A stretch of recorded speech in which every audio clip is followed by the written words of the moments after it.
आजचा निफ्टीचा चार्ट आहे। इथे मार्केटने खूप छान फॉल दिलेला आहे, पण शेवटचे जे 2 ते 3 तास राहिले होते तिथे मार्केटने कन्सॉलिडेशन केलेलं आहे। तर या रेंजला आपण नॉन ट्रेडिंग झोन म्हणतो। इथे ट्रेड नाही करायचे आहे, पण जे नवीन असतात, फ्रेशर्स असतात, त्यांना ट्रेड घ्यायची घाई असते आणि ते ट्रेड करून लॉसेस बुक करतात, तर ते अवॉइड करायचे।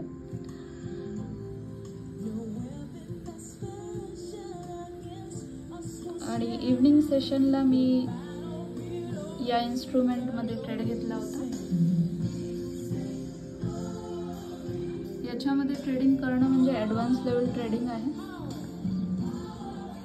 आणि ही जी प्राइस आहे ही हाय लेवल प्राइस आहे।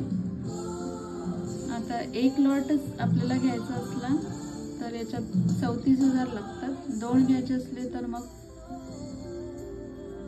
डबल लागतं।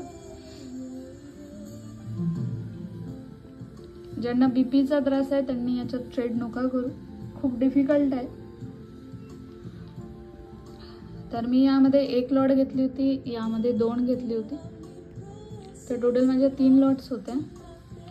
आणि सकाळचा जो प्रॉफिट होता तो जवळपास 7,000 होता, पण त्यामध्ये ऑर्डर्स जास्त झाल्या होत्या। तर ऑर्डर्स जास्त झाल्या तर ब्रोकरेज चार्जेस आपले जास्त येतात, म्हणून म्हटलं थोडासा प्रॉफिट या इन्स्ट्रुमेंटमध्ये बनवावं, पण खूप डिफिकल्ट झालं मला बनवायला, कारण मार्केट इथे वर गेलं आणि माझा लॉस जास्त दिसत होता। तरी पण मी होल्ड केलं, कारण ही माझी लेवल होती आणि खूप पेशन्स इथे मी दाखवलेला आहे। आणि शेवटी मार्केट माझ्या लेवलला आलं आणि लेवल ब्रेक करून खाली आलं, तर हे माझे बोनस पॉईंट झाले। इथे फ्लोमध्ये मी प्रॉफिट बुकिंग केलं। तर जेव्हा पण तुम्ही ट्रेड करता, प्रेयर खूप महत्त्वाची आहे, कारण आपल्या तेवढी क्षमता नसते होल्ड करण्याची, आणि डिसिजन मेकिंग पण राईट झालं पाहिजे।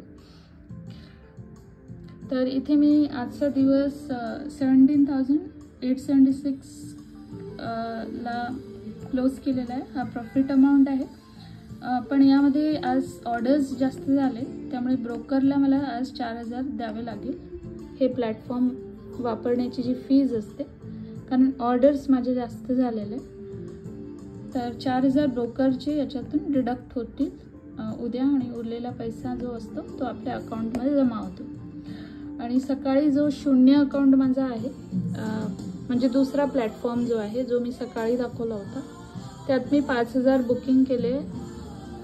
त्याच्यात ब्रोकरेज चार्जेस कमी येतात, कारण त्याचं यूजर इंटरफेस चांगलं नाही। तर तो माझा मिनी अकाउंट आहे। तर टोटल तुम्ही ट्रेडिंगमध्ये किती बनवू शकता, जर तुम्हाला ट्रेडिंगचं नॉलेज असेल तरच, नाहीतर मग ट्रेडिंगमध्ये आपले पैसे मार्केटला जातात। तर इथे मी 0 5 बनवले आज, आणि या प्लॅटफॉर्मला आपण धन म्हणतो। यामध्ये मी 17,876 बनवले। यात ब्रोकरचे मला द्यावे लागते 4, तर टोटल मला 18K मिळते। आणि काल मी ब्रोकरचे काढून 26,500 बनवले होते। तर जर आपण 1 लाख कॅपिटल यूज केला आणि जर आपल्याला ट्रेडिंग चांगलं येतं, तर आपण दिवसाचे 10,000 बनवू शकतो। आणि जर एक्सपर्टीज तुमच्या चांगल्या असतील तर तुम्ही दिवसाचे जवळपास 17 to 25K बनवू शकता, म्हणजे या रेंजमध्ये। आता याचा डिपेंड करतं की मार्केट कसं आहे। मार्केट जर चांगलं नसलं तर तुम्ही 15Kला पण डे क्लोज करू शकता। तर जर तुम्हाला 50,000 बनवायचे असले 1 लाख कॅपिटलने, तर तुम्ही 3 दिवसामध्ये 50,000 बनवू शकता। मार्केट जर चांगलं असेल तर 2 दिवसामध्ये तुम्ही 1 लाख कॅपिटलने 50,000 बनवू शकता। तर हे खूप रिवॉर्डिंग आहे, पण यात खूप हार्डवर्क आहे। आणि जे कॉलेज स्टुडंट्स आहेत त्यांनी यात यावंच नाही।